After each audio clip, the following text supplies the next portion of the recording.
Welcome to Shreveport Connection with Tommy. This video is on your Raw results for June 15th, 2020. Birthdays, June 14th, Buzz Sawyer, 1959. Peter Avalon, 1989. While the Women's Tag Team Champions, SmackDown Women's Champion Bayley turned 31 years old. Also, former NWA member Scott Flash Norton turned 59. Former WWE Tag Team Champion Chuck Palumbo turned 49.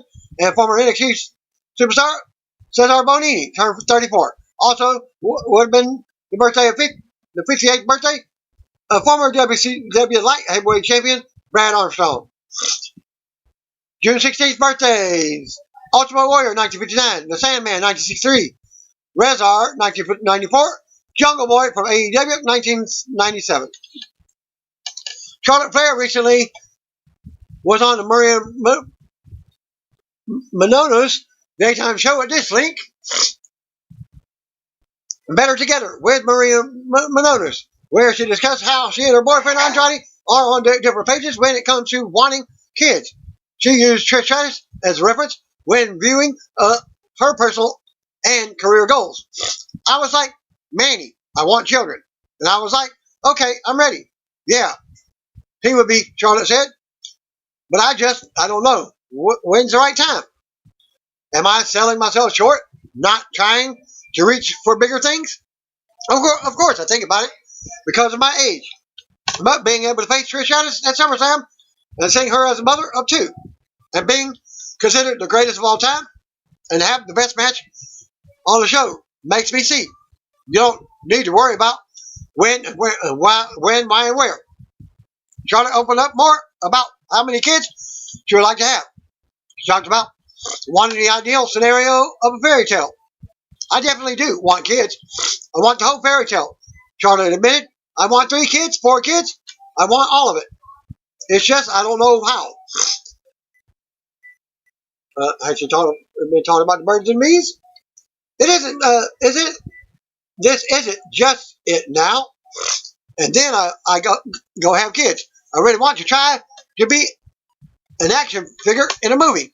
But I don't know how to write it. Charlotte also discussed why she has not been on Total Divas and why she does not want to do reality TV. She talked about how she and Andrade are building their own brands and how she doesn't want to be defined by relying on her father, Ric Flair. We talked about it, Charlotte said, and the only reason I was never really a part of Total Divas was because of the aspect of me and my dad and trying to separate myself and building my own brand. And I just don't know if I ever wanted Hollywood to take me seriously. I didn't know if the reality route was the way to go, even though it's such great exposure. For Manny, he's so in his career. We both would rather him build his brand. And if that's something we want to do in 2 or 3 years, for sure. But that's very hard when you're trying to build your own brand.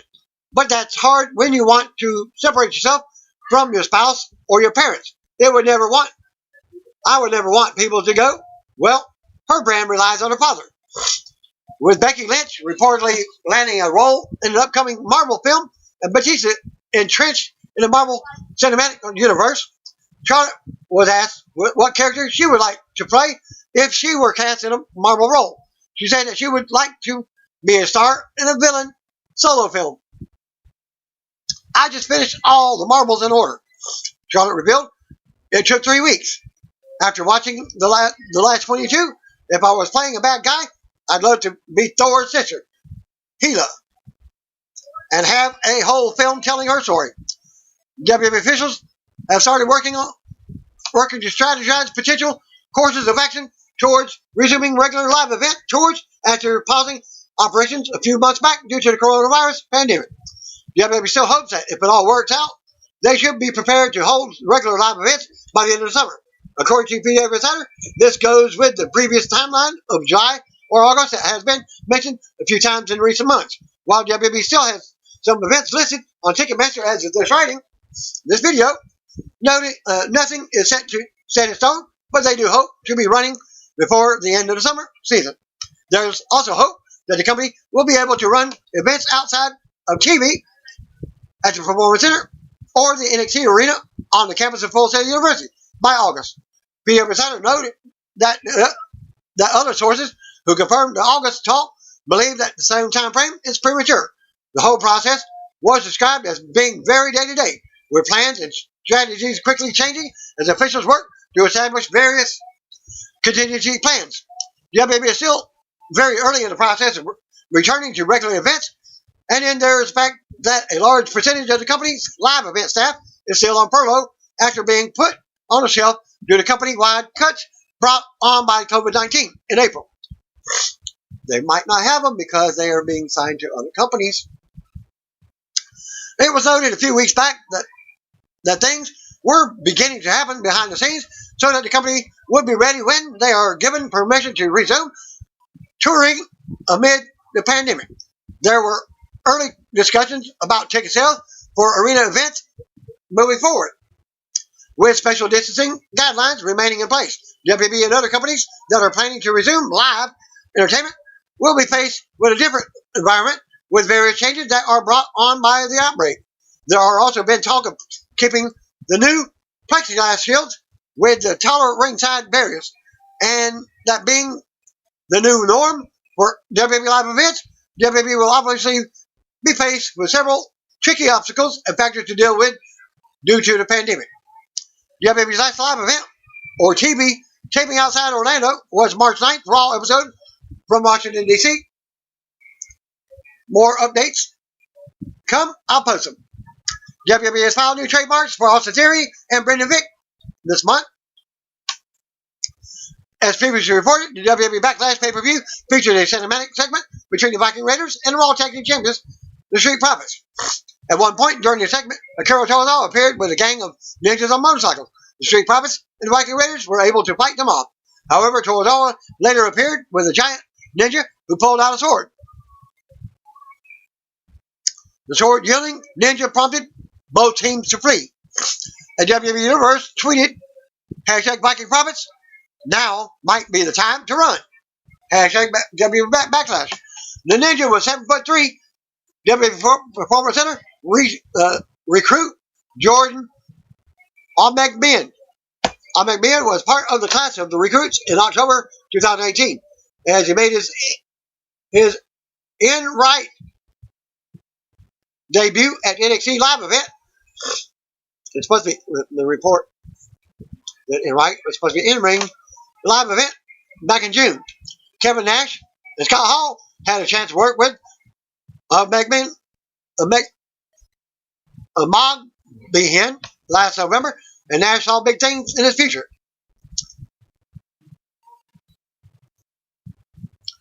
Spent the past week at the WWE Performance Center, and things are looking up, Nash wrote.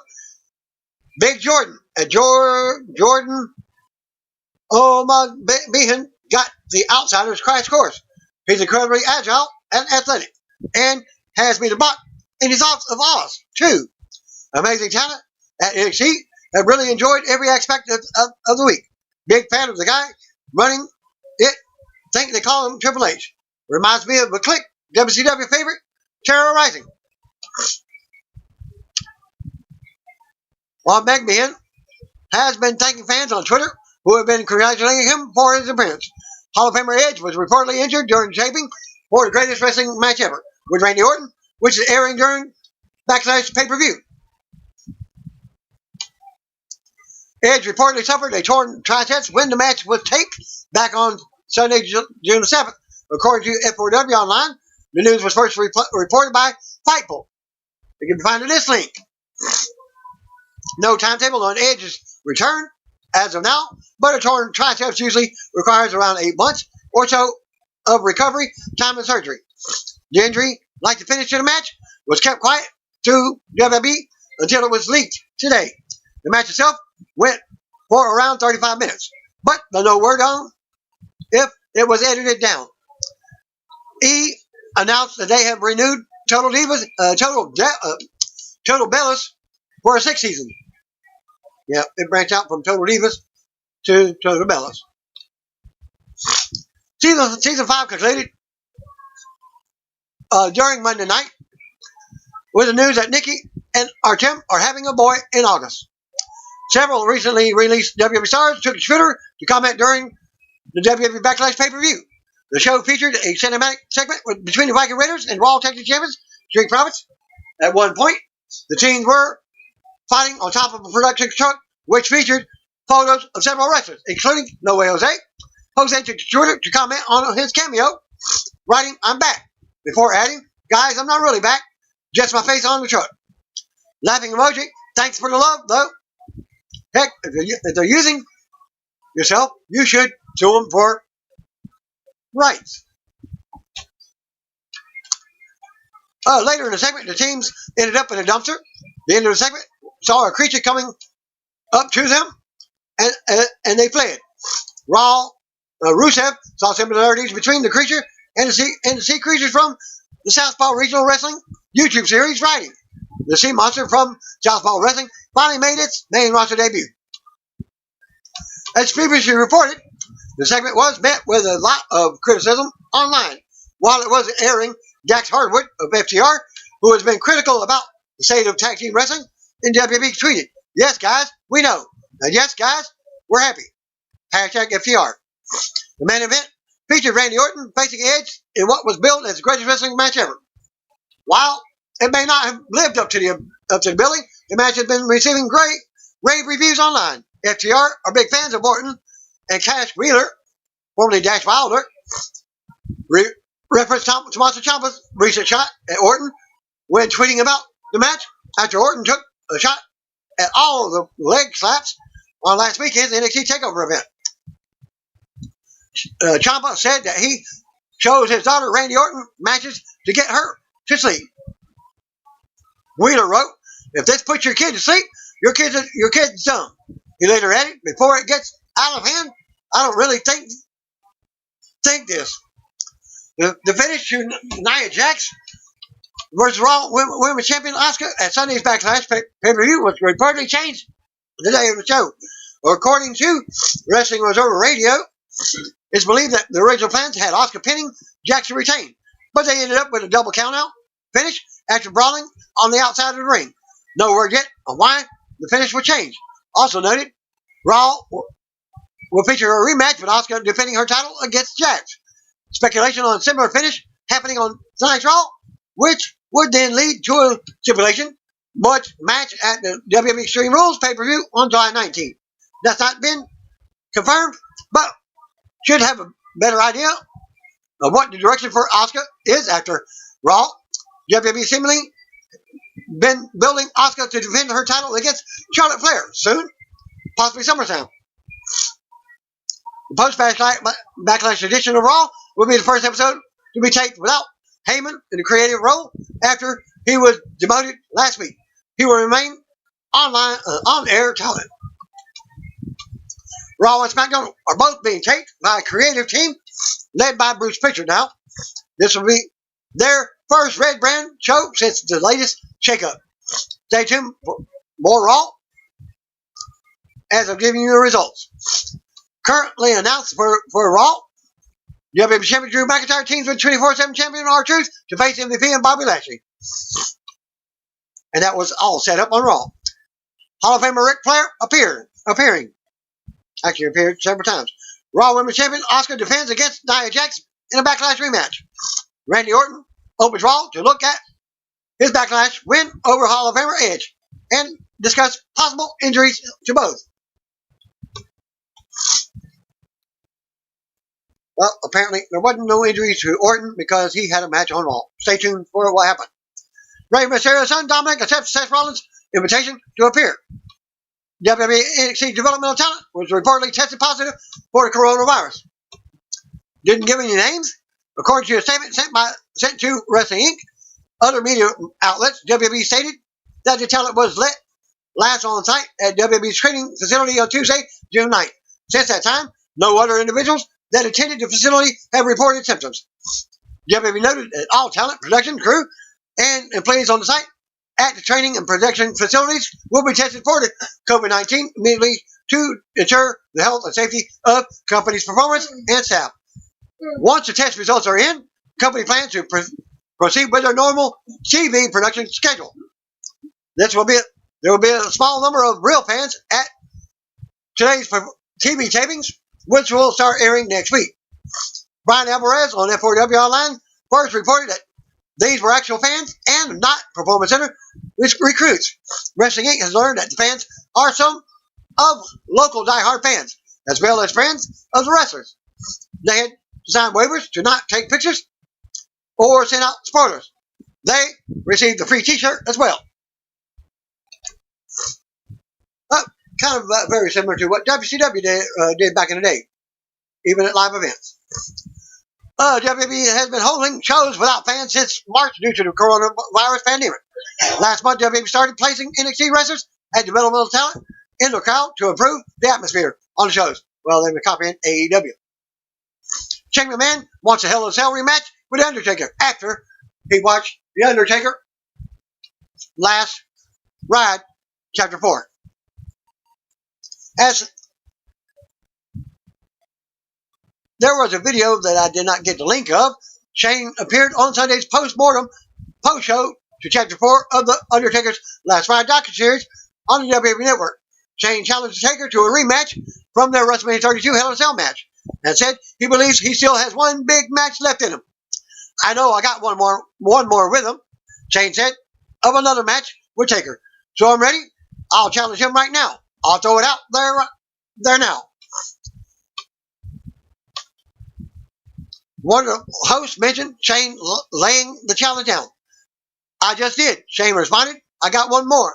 I know I got one big one, and I want a rematch. Hell in a Cell 2. I was that close. He didn't move. I was that close. Shane has been away from WWE storyline since losing the career versus career ladder match to Kevin Owens back during October 4th SmackDown premiere on Fox, which was also the SmackDown 20th anniversary show. A former WWE wrestler is now a confidential witness against the company.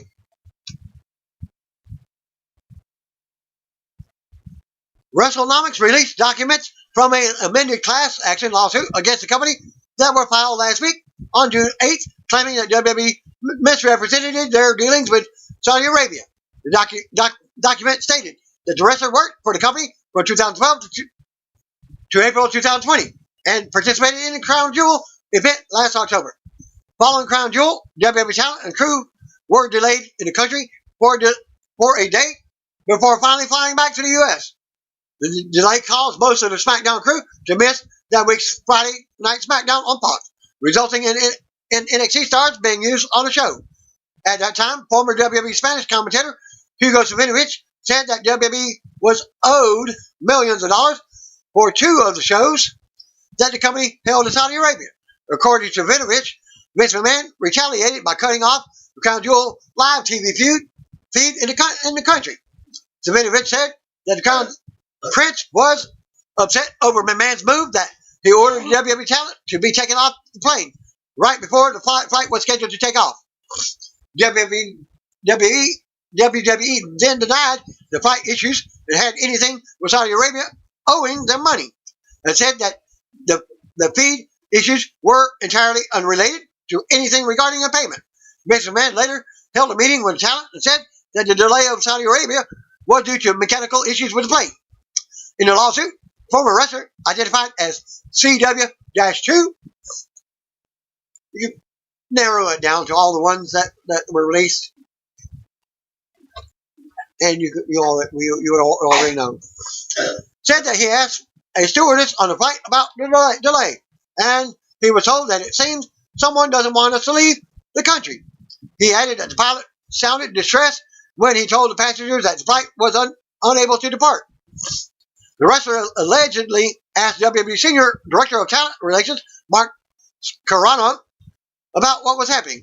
Carano reportedly told him that Crown Prince Mohammed bin Salman and McMahon had gotten into an argument over money due from the June 7th, 2019 Super Showdown event.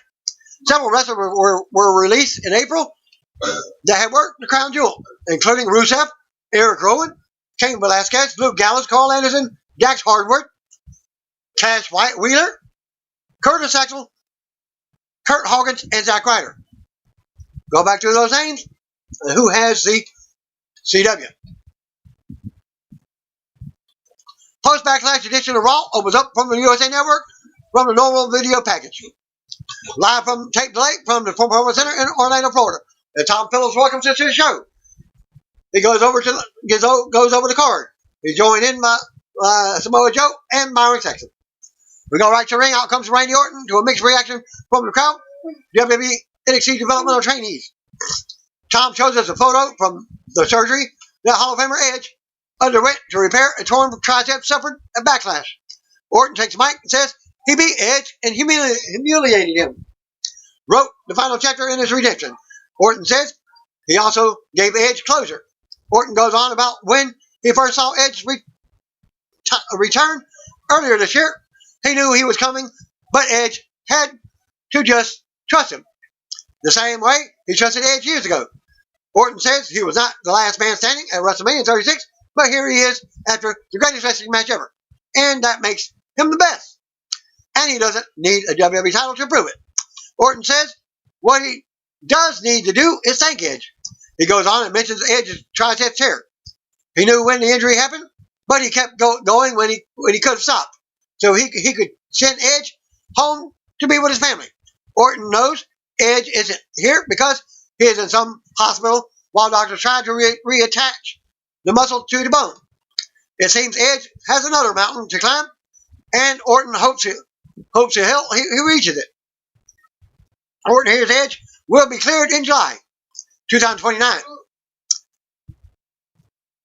Teasing another 9 years disappearance. Orton taunts Edge for being out another 9 years, but the music interrupts and out comes Christian. Christian calls Orton a son of a B word. He knows Edge is he's known Edge all of his life, and Edge isn't done. He doesn't quit. He will be back, and he's going to kick Orton's butt. Orton fires back and comments, can Christian be on Christian being jealous? Orton knows that Christian wants just one more match. Christian denies this. He's just here for his friend. Orton goes on about how the ring was taken away from Christian before he was ready to say goodbye. Orton knows Christian isn't medically cleared to compete, but he has a way around that. Orton proposes they go at it in an unsanctioned match. Tonight, Orton says the offer expires at the end of the night, and if Christian doesn't accept, then that proves that everyone already knows that Christian is nothing but a coward. As Orton drops the mic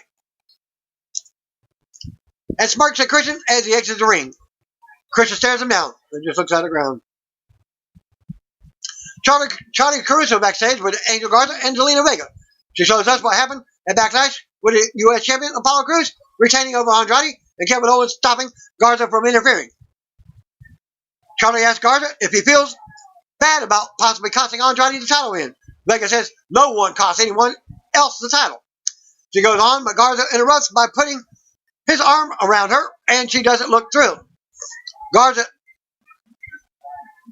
tried to help Andrade. Angel goes on about letting go and how he can't understand the heartbreak. He said they feel for Andrade and Owens. Vega says Garza has to prove it in a match with Owens. Garza flirts and asks Caruso if he can have a special interview once he beats Andrade. Andrade walks up behind him and they shake hands. Andrade hopes Garza beats Owens, but if he doesn't, he hopes Garza can deal with the disappointment.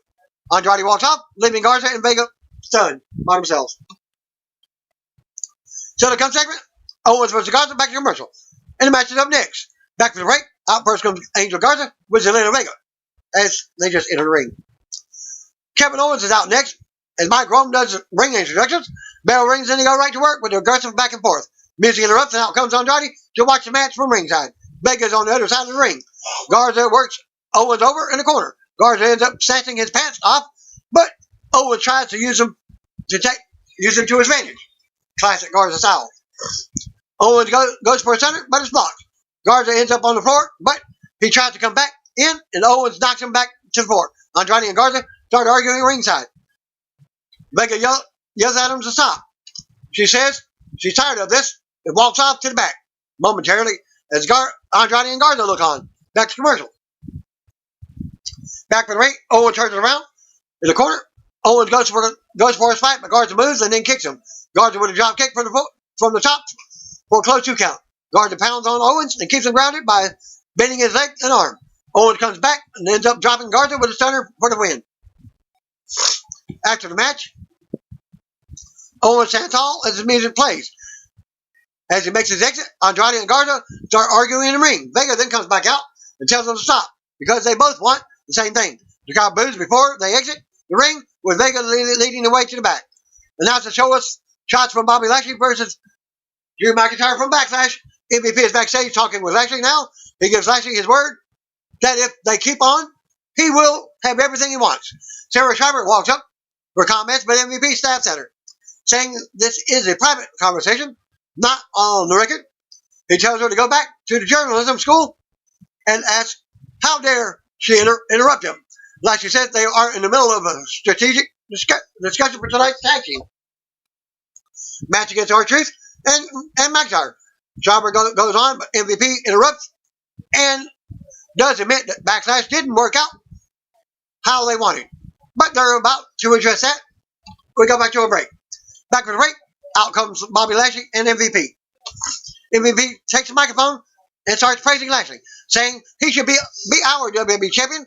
MVP says Drew McIntyre had the gall to capitalize on unfortunate circumstances with Lashley's wife, who is forever thirsty and came down to the ring to quench that thirst for the spotlight. He says this is exclusively Lana's fault, that Lashley doesn't have the title, and if Drew had integrity, he would have given Lashley a rematch. But instead, he chooses to stand behind another man's wife, who was told not to bring her behind to the ring. The music interrupts and out comes Lana with a microphone. Lashley says it was MVP's stupid idea to ban her from ringside. She knows her Bobby knows she would never hurt him, and she puts her career ahead of his. She even got a divorce for her Bobby. Lana goes on about how everything good to Lashley came from her. And it got screwed up when MVP showed up. He fires back and calls her a thought. But she yells back and tells him to never talk like that to her again. MVP is a snake.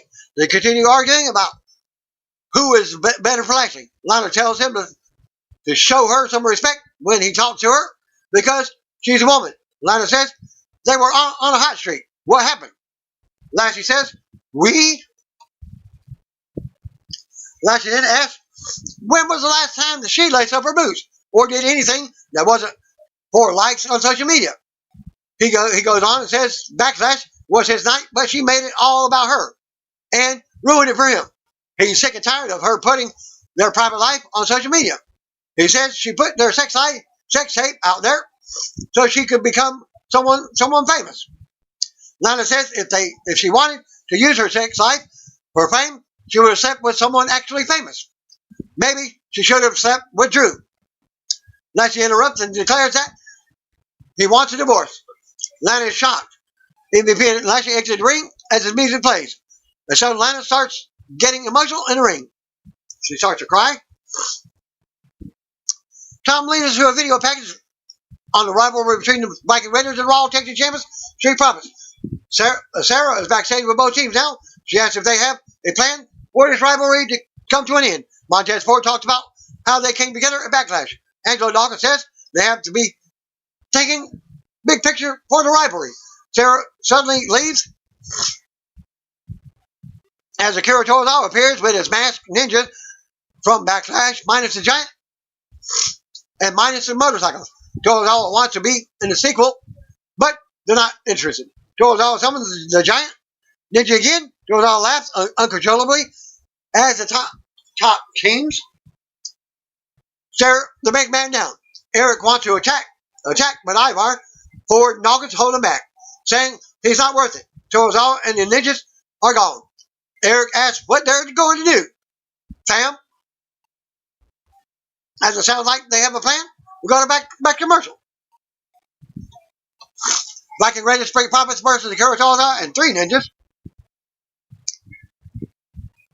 Nothing more than a squash match. Back to the out comes the Viking Raiders, Eric and Ivar, plus the Raw Tag Team Champions, Street Profits.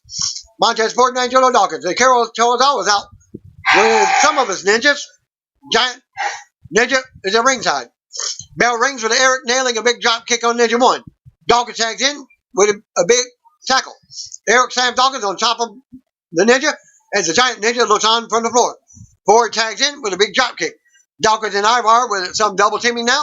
Tozawa ordered 2 Ninjas to charge, but they get dropped with the cash out and 2 big splashes from Ford and Ivar off the top for the pin and win. After the match, winners meet in the middle of the ring and celebrate as the Prophet's music hits. Tozawa enters the ring with a Giant Ninja and stands in front of him, team for a fight. The teens get in the middle and declare that they want to smoke. Music interrupts and out comes veteran WWE Superstar Big Show. Show was then attacked by the Ninjas, not the big man. He enters the ring. Show fights him off with headbutts and chokes him as the Prophets and Vikings hold the others back. Show drops another Ninja with a KO punch, which is World's Max Destruction. Tozawa and the Giant Ninja watch from the floor, staying away from the beatdown. Show's music hits as he stands with the Prophets and the Vikings staring at Tozawa as the Giant Ninja go back up the ramp. Charlie Caruso approaches Seth Rollins backstage. Rollins knows Maria Mysterio's son, Dominic, is here, against his father's wishes. He's glad Dominic is here. He needs Dominic here. No one has seen him yet, but Rollins can feel that he's here. Rollins is headed to the ring to deliver a message to Dominic and his father back to commercial. Back to the break, we see what happened between Christian and Randy Orton earlier. Christian is shown backstage on the phone with someone. He says he knows all the risk involved with possibly fighting Orton. He's not sure what he's going to do yet, but he also doesn't know if he can let Orton get away with this. Christian says he's got to go and hangs up the call. We go back to the announcers. Tom says Orton chose an unsanctioned match, so WWE can't be held liable for anything that happens. It's still a match in the ring. We go back to the ring. Out comes Seth Rollins by himself. No sign of Austin Theory or Murphy as of yet. And they're supposedly looking for Dominic backstage. Rollins takes Mike, says last week he invited Mysterio to Raw this week so they could clear the air of the situation. Rollins says Ray is a hero and he did sacrifice himself for the greater good of Raw. That is the truth. But sadly, Ray declined his invitation. He took the coward's way out. Didn't want to show up and have a conversation with Rollins, but unfortunately his son Dominic made his way to Raw on behalf of the Mysterio family. Rollins goes on, but Ray interrupts from the big screen. It's a video call. Rollins interrupts Ray and says it's good to hear him. Ray says he didn't know Dominic was on his way to Raw until it's too late. He can't stop Dominic, but he does know that Rollins is capable of this.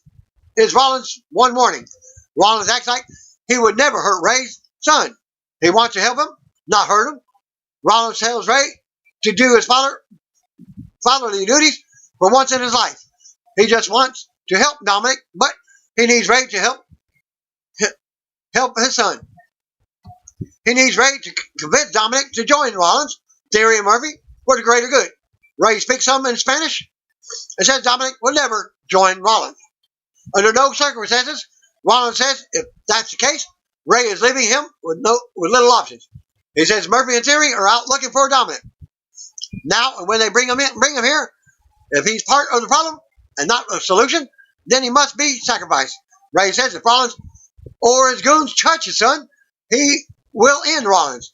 Rollins hears Ray loud and clear. An eye for an eye, right? That's what Dominic said.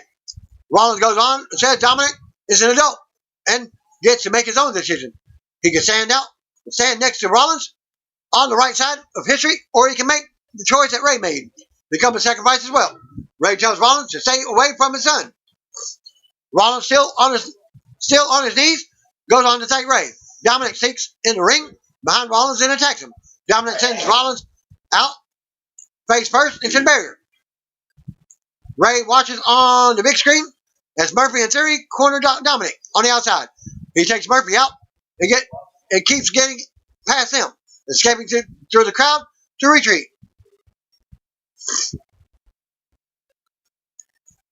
Yeah, you know, the plexiglass arena around the fans, whatever. Ronda Zappos are on the other side of the ring of the barrier now, throwing a fit as Dominic retreats to the back. Ray's music hits and we see him on the big screen relieved. Ronda is also upset in the ring as Murphy and Theory join him again. 24/7 champion R-Truth approaches MVP and Bobby Lashley backstage, and they're annoyed. Truth jokes about Lashley losing a Backlash and then in trouble with Lana. They're not laughing. They ask if Truth can back this up and says, of course he can. Truth ends up running away after they threaten him. Back to commercial.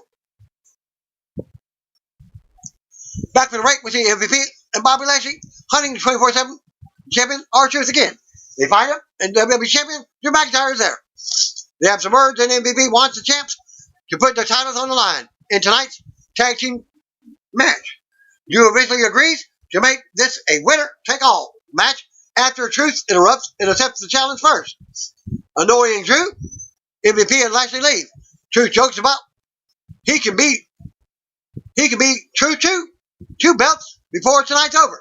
Truth walks off, and Drew isn't impressed. Liv Morgan and Natalya versus Iconics. Previously, Liv Morgan and Natalya were on WWE main event last week.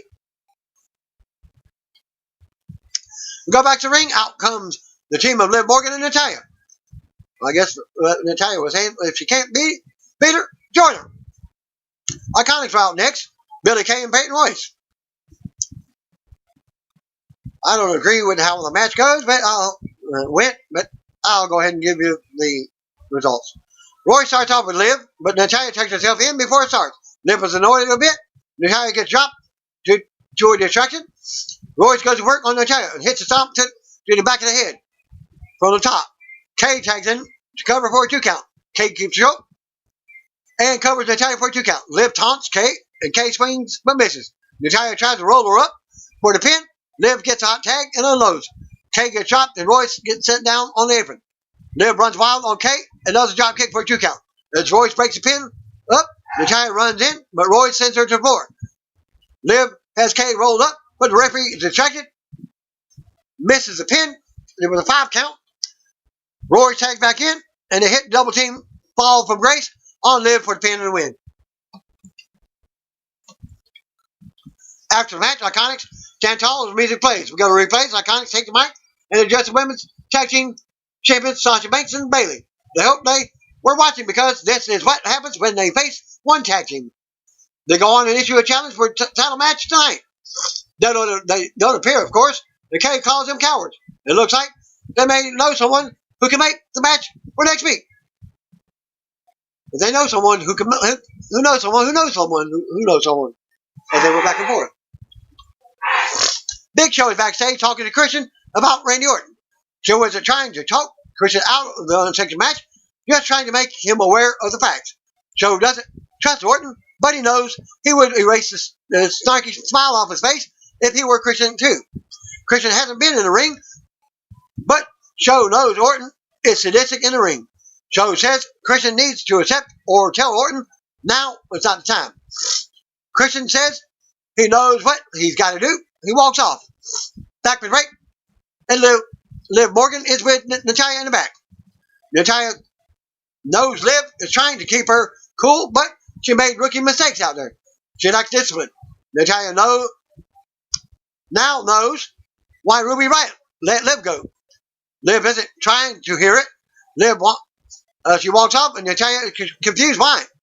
Natalya goes on about building the division up for a bunch of ingrates. Lana appears, and she's still emotional. She goes on about how she's supposed to be married to the WWE champion, but now she's just humiliated. She put everything into her body, but now he's divorcing her. Lana says she's tired of being blamed for other people's shortcomings. Natalya says she knows exactly how Lana feels. It looks like they're bonding, possibly a new tag team. We go back to the stage. Christian is pacing. Charlie Caruso comes out and asks if he has an answer to Randy Orton's challenge. Christian goes on and says he's proud of his WWE career and accomplishment and doesn't owe anything to Orton. And he's not going to be disrespected either. but if Orton wants to give him one more match, he accepts. Christian's music hits, and he walks off. MVP approaches U.S. champion Apollo Crews backstage. Gives him props for what he's been doing. MVP says there's a difference between a fighting champion and a smarting champion. He knows Crews will fight anytime, anywhere, but it's about fighting the right opponent for the right amount of money. He mentions the recent win over Andrade and facing Shelton Benjamin tonight. He goes on and offers to help take Crews far because he's one of the longest reigning U.S. champions of all time. Crews appreciates the offer and thanks, but no thanks. MVP grabs the title and says the only way Crews will keep the title is with him in his corner. He pushes the title in Crews' chest and walks off back to commercial. Hall of Famer Ric Flair backstage for his first segment with his daughter Charlotte. Rick asks, "What's next for Charlotte?" She seems annoyed and wonders if he's asking about the title she's going for next. Rick asks, "Who's getting under her skin these days?" Charlotte is annoyed. She says, "Yes, lots of people get under her skin, but she does what she wants." She hushes the nature boy up by throwing a woo in his face during this segment. He smiles a bit. Apollo Crews versus Shelton Benjamin will up next. We'll go back to the ring. Out comes U.S. champion Apollo Crews. Non-title election. And we'll see how he retained over Andrade at Backlash. Shelton Benjamin out next. We see a pre-recorded video where Benjamin warns Crews that he should take MVP's offer because he will have to keep the title from someone like Shelton taking it. Benjamin goes on and threatens to keep coming until he takes the title. The bell rings and they go at it. Crews with a big drop kick early on. Crews with a running shot in the corner. He prepares to run again, but Benjamin nails the German suplex. We see MVP backstage watching. Benjamin keeps control and drops Crews with a running knee in the corner for another 2 count. Shelton grounds Crews in the middle of the ring now. Crews fights up and out. The trade strikes in the middle of the ring. Unloading on each other, Crews catches a kick and drops Benjamin with an enziguri. Crews with a standing moonsault for a 2 count. Crews fetches Shelton high in the air, but he slides out and down and rolls Crews up. He gets caught using the ropes for leverage by the referee. More back and forth now, but Crews rolls up Shelton and uses the ropes for himself for the leverage pin, just like the video game, for the win. Cheek for check. You gonna cheat? Why not him cheat? After that, Crews quickly exits the ring with the title as Shelton fumes in the ring. Crews backs up the ramp as his music hits. Laughing at Benjamin, we get replays. Crews is all smiles as he raises the title on the stage. We see Akira Tozawa and some of his ninjas approaching 24/7 R-Truth in the back. One of the ninjas is dressed as a referee.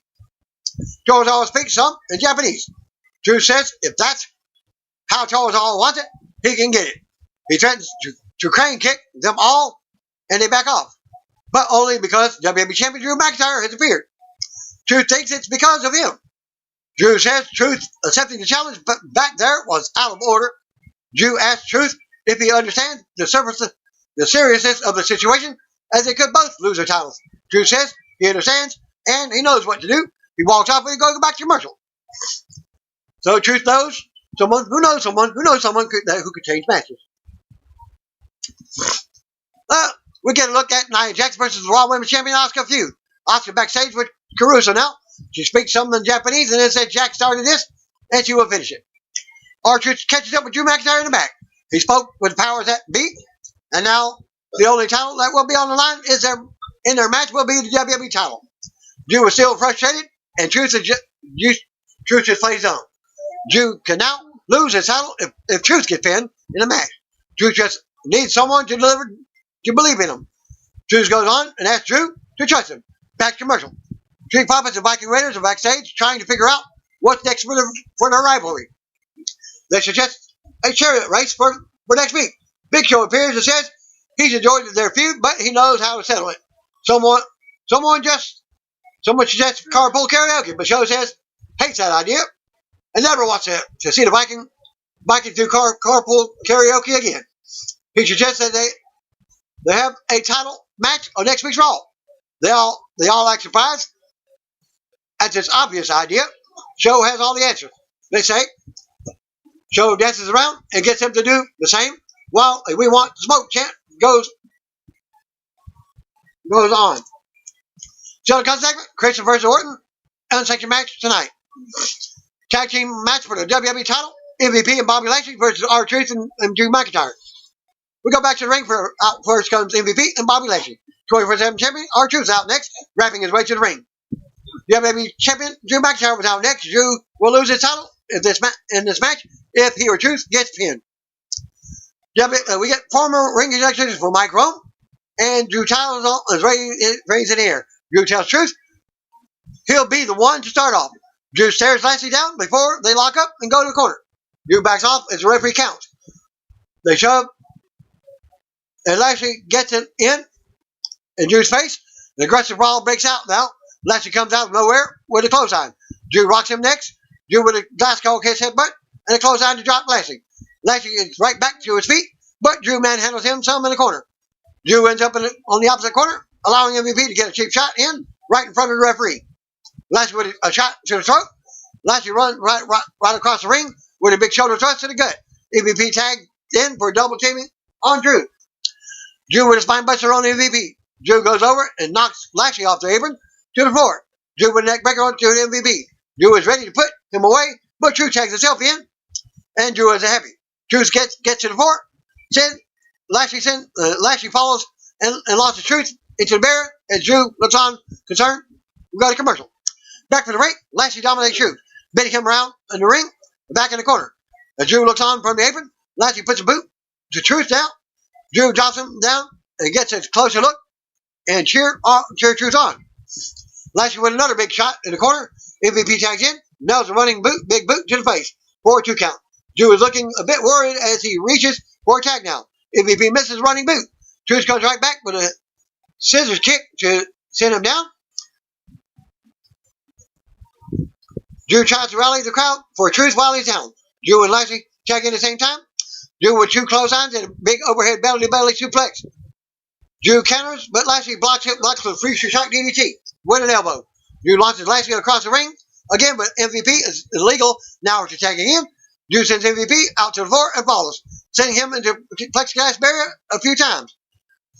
Drew goes on and brings MVP back in, nailing a big double axe handle from the top. Drew kicks up for another pop. Drew yells at MVP to get his butt back up. Drew grabs him and hits a future shock DDT in the middle of the ring. But Lashley breaks up the pin. Drew tries to interfere, but Lashley tosses him to the floor. Lashley charges, but Truth moves, and Lashley runs into steel steps. MVP tries to roll Drew from behind, but he blocks it. Drew then nails a Claymore kick to MVP, knocking him back down. Drew has a pin open, but he stops and points up at Truth for a pop. Drew tags in, goes up top, and Drew helps launch from the top onto MVP, rocket launch style, on MVP to retain for the splash finish. After the bell, Drew stands tall with Truth as they hold their titles up. Drew dances with Truth to his music as we go to replays. Drew's music starts back up now as he and Truth raise their titles in the air. Christian's backstage with Ric Flair. Flair believes Christian isn't ready for this fight tonight. He knows why Christian is doing it, however. Flair goes on warning Christian about how Randy Orton is. Christian keeps trying to interrupt Flair. Flair tells him not to get hurt. Christian says he can't let Orton get away with what he said, and he'll be fine out there. He appreciates Flair's concern and respects him. Christian finishes taping up his fist and walks off as we go back to commercial. Back for the break. Guest for All Talk show with Samoa Joe and Charlotte Caruso. Our Charlotte Flair, Big Show, R-Truth, Drew McIntyre. The show airs on the WWE Network after all goes off the air. We go back to the ring. Out comes the WWE Women's Tag Team Champions, Sasha Banks, and SmackDown Women's Champion Bayley. Birthday girl. She mentions their triple threat win at WWE Backlash, but Bayley says they have much more to celebrate. Today is her birthday. Bayley says they figured they would do a whole birthday celebration week beginning tonight on Raw. Then on Wednesday's NXT, they will defend against Shotzi Blackheart and Tegan Knox. Then they will bring it back home for Friday SmackDown. Banks addresses the Iconics and says they better never tell them when they will defend their titles. She goes on, but the music interrupts, and out they come to the ring. Billie Kay and Peyton Royce. Iconics say No one wants to hear about their week. They want to hear an answer to challenge from earlier. Banks and Bayley remind them they lost at Backlash and don't believe tonight's quick win counts for anything. Iconics go on and tease them for having a meltdown last year when they beat them for the same titles at WrestleMania 35. Iconics say Banks and Bayley couldn't handle the pressure then and dang sure can't now. Banks starts yelling about pressure, but she gets slapped down to one knee. Bayley starts yelling about the Iconics ruining her day. She accepts the challenge. Banks holds her cheek while the Iconics back up the ramp. Tony the champ. Tom says, "We will wait and see that match is made official." Tom talks about Rey Mysterio being unable to appear tonight because he's not medically cleared. He shows up what happened earlier with Dominic Mysterio attacking Seth Rollins from behind.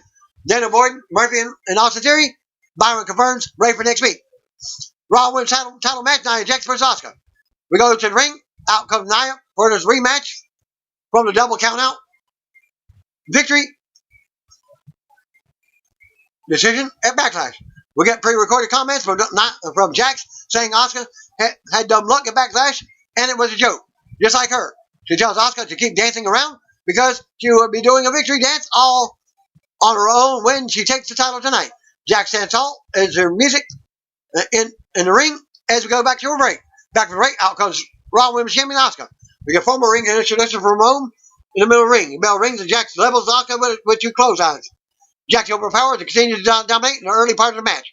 Asuka takes Jax down in an armbar out of nowhere in the middle of the ring. Jax rolls to the apron for a breather. Asuka goes for a hip attack, but Jax moves out of the way. Jax gets Asuka on her shoulders while on the apron. Asuka struggles and counters, signing out as the referee counts to 5. Asuka's back in the ring now. Jax comes in from the apron, but stalls her. Stunning a bit, Asuka unloads with kicks as Jax comes back through the ropes. Jax levels Asuka with a big right hand. Jax kicks Asuka around and taunts her while she's down. Asuka pulls Jax down under the armbar out of nowhere again. Jax gets to the bottom rope to break the hold. Jax rolls to the floor for a breather. Asuka runs the ropes for a baseball slide, but she stops her. She stops short.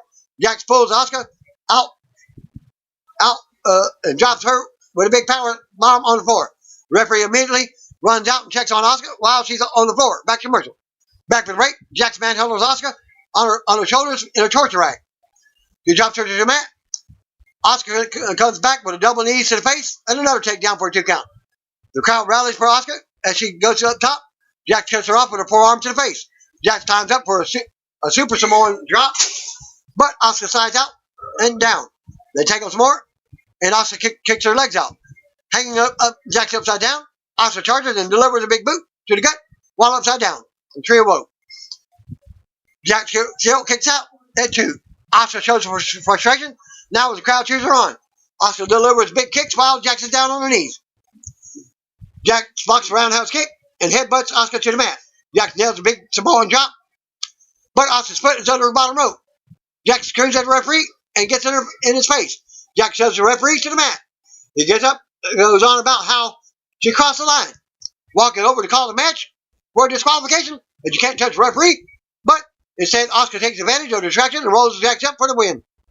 And the rest of the referee counts. But not fast.